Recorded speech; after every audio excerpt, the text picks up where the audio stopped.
Umaaray ngayon ang ilang tindero at tindera o mga mamimili ng kamatis dahil sa presyo nito sa ilang pamilihan sa Metro Manila. Mula kasi sa dating 70 pesos na kada kilo, ngayon naglalaro na ito sa 120 pesos hanggang 180 pesos. Alamin ang detalye ng balita mula kay Louie Aliliana.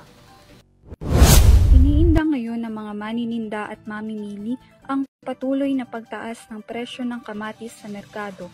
Base sa price monitoring ng Department of Agriculture o DA, mula sa 70 pesos na presyo ng kilo ng kamatis nitong kalagitnaan ng Hunyo, naglalaro na sa 120 hanggang 180 pesos ang halaga nito ngayon.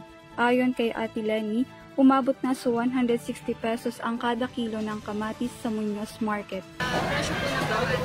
Sa 80, 75, sumunod ngayon mataas na sa 140 na eh. Opo, kaya ang bigayan namin 160. Sa kanyang obserbasyon, ikinabigla rin ng mga mamimili ang mabilis na pagtaas ng presyo. Ayun po, nabibigla po sa presyo ng kalamansi at saka yung kalamansi minsan tapos yung kamatis, naglalaro silang dalawa sa presyo. Samantala, para naman kay Ate Bain, wala siyang magawa kundi bumili pa rin ng kamatis kahit pamahal na ang kilo nito. Kamatis, tag 1 kilo, ganon.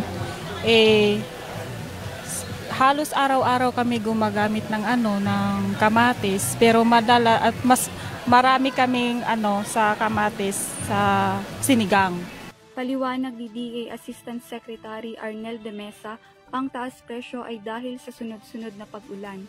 Anya, nagdulot ito ng kakulangan sa supply ng kamatis mula sa mga pag-harvest patungo sa mga palengke. Kamatis, ang harvest ay magdaratingan ng maraming volume in 2 weeks time, so we can expect in 1 to 2 weeks ay bababa. Taliwas sa pahayag ng DA, naniniwala ang mga manininda na posibleng tumagal pa ang nararanasang taas presyo ng kamatis sa merkado. Sa tansya ni Ate Grace, maaaring umabot pa hanggang Oktubre bago bumaba ang presyo ng kamatis. Baka hanggang October daw kasi wala pang harvest. Sa ngayon, kabilang ang kalamansi, carrots, repolyo at bell pepper sa mga produktong malimit gumalaw ang presyo. Para sa EuroTV News, ako si Louie Aliliana, sumasaludo sa bawat Pilipino.